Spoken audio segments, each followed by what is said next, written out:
Doc May. We get Doc May in the picture in here? He's right here. Yeah, can you come out here for a second?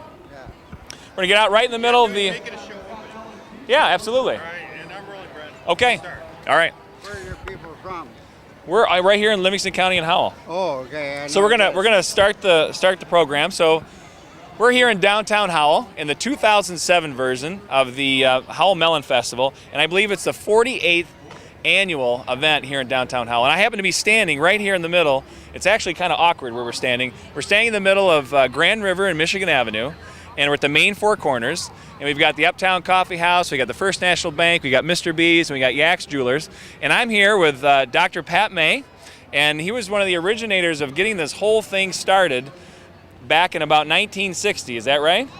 How about 50 some? Oh, 50 some. All right. Well, it was a while ago. So, Doctor, you've been a longtime resident of Howell. You've helped our community out immensely. But I have to ask you, what was the genesis of the Melon Festival? Nobody ever heard of Howell. They always thought we were Holland, Michigan. That's your territory. And we called the FBI once when they had a prison break here. And they thought we were Holland, Michigan, not Howell, Michigan. So we decided to get something to put them on the map, because nobody ever heard of us. So we had this melon that you could romance. We can't romance potatoes or rhubarb, but that kind of But you stuff. can romance a melon. Absolutely. They're used for romance. The Marco Polo went all over the Asian world trying to find better melons to find better women. And, I don't know if that Well, works. this is all a true story, right? Absolutely. Oh, okay. Then So what? Go ahead. we had this parade. We had no music, so everybody turned their radio on to the local radio station. WHMI. That's it. And so that was the only music we had for 2 or 3 years. Then we got every horse in the county on this road. Then they got scared, the horses did. Some of them had a gun that they hauled. Yeah. And there was a Confederate outfit that showed up here with beautiful horses, beautiful people, beautiful uniforms, and beautiful guns that they hauled behind this horse. Well, the idiots turned it off, and all the horses took off. This is one of the festivals? That's right. They went down the street in that one. So what was one of your fondest memories of the Melon Festival? What was one of the key moments over the last 40-some years that you remember that made this festival special here in Howell? Every year it gets better. Is Marty still here? No.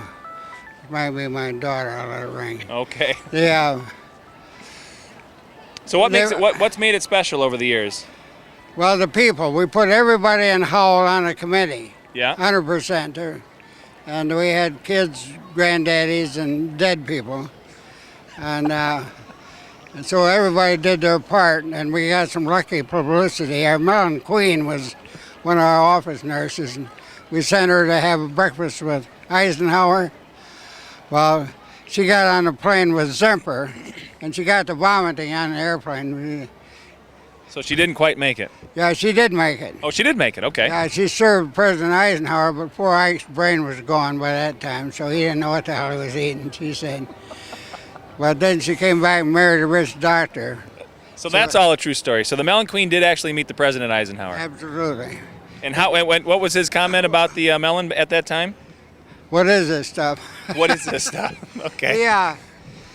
Zemper took the pictures and developed them in the White House press room or photography room, and they went out on LP wires to the Los Angeles Times, Chicago Tribune, printed on the front page her picture. Yeah.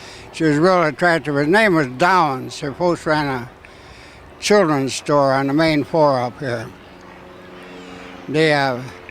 So then we had the A&P guys, because we had the president of A&P on our committee, the big president. Okay. And he had his PR people show it down. There was 28 million people saw that picture. There was we got on the front page of most every picture. This girl was attractive, and she was vomiting, and she was the Melon Queen. Oh, so everybody's heard of the damn Howell Melon since. Well, I'll tell you what, we appreciate all the efforts that you've done for our community over the years. You're a citizen of the year of the Howell Chamber of Commerce. You're a fine farmer, a doctor of the community, and you've given back a lot to all of us, and we really appreciate it. Yeah, that committee thinks a lot of you. They say as soon as you sing in your opera house, you're going to be taking my job over. Yeah, well, if I sing, that's going to be a real problem. People will be leaving. Well, I'll tell you what, thanks very much. It was a pleasure seeing you, and thanks for coming out and talking to us. Thank you, friend. Okay, I will. Thanks very much. One quick question. Yeah. Why is this melon so good? Because Yeah, is there? melons. Why, Yeah, why so is this year so good? High elevation. We're up in a mountain here, Mount Sexton, actually. So we're at a little bit higher elevation. I think this year, the melons actually ripened a little bit sooner this year. There's usually 4 days over 90 degrees. This year there's been 8, twice as much. They don't like water, contrary to what everybody thinks. We've had a minor drought which made them real sweet. No water, sweeter melons. If it rains all the time, they taste like cucumbers. Well, exactly right. It doesn't taste like a melon. No. Now, how many years have you grown melons? You've grown melons for the last 40 years? Are you still growing right now? We had this deal, there was no melon, so I said, well, I'll cure that, but it's a very difficult crop to raise. Now, well, you had I know that the Burpee hybrid was one of the original. That's right, out by your place. Yeah. The only trouble is that it's not disease resistant to a couple of serious diseases. Right. They got better melons now than they ever had then. Yeah. Well, they keep better, can ship better, and taste better. Well, we'll remember this for years to come. If we have a dry summer, it'll be a sweeter, better melon. And if we have a few days, more than 4 over 90 degrees, we're going to have a ripe melon by Melon Fest. Thanks. All right, sir. I'm sure proud of you. Tell your old man hello. I will do. Thanks so much. Appreciate it. Thanks, guys. Thanks very much.